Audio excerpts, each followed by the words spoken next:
那才能污穢人，因為從裏面就是從人心裏發出咧，以下種種嘅問題，總共有13樣，都係從心裏邊出嚟嘅。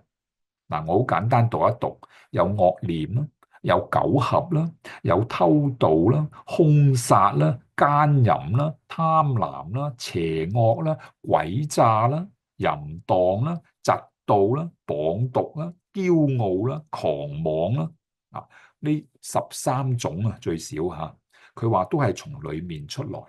最後嗰句咧，這一切嘅惡都是從裡面出來，且能污穢人。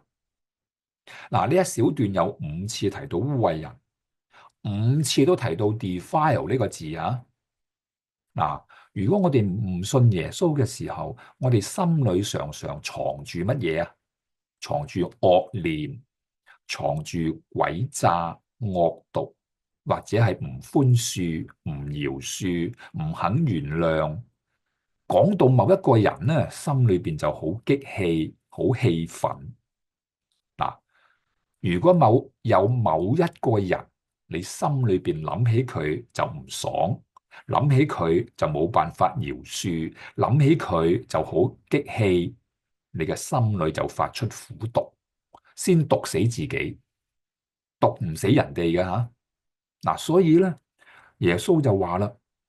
從心裏發出嚟呢啲苦毒咧，呢啲各方面嘅罪惡，先至能夠污穢人 defile。所有嘅人啊，包括自己又包括對方。嗱，所以你喺旁邊又再次寫低下，喺哥林多前書第3章16、17節，豈不知你們是神的殿，神的靈住在你們裏頭麼？嗱，希望我哋知道吓，呢個係講緊真正信耶穌有聖靈喺我哋內心嘅，即係話真嘅信徒啊。但係要小心吓。第17節，若有人就話前邊咯，我哋知道神嘅殿係我哋嘅身體。如果呢啲人啊毀壞神嘅殿，呢個就係 defile 啦吓，即係話透過種種嘅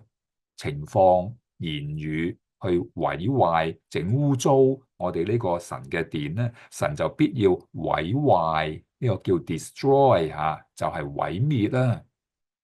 所以我哋嘅言語，我哋嘅裏邊嘅惡毒、詭詐、唔爽，種種嘅唔饒恕、唔肯寬恕、唔肯原諒，會帶嚟害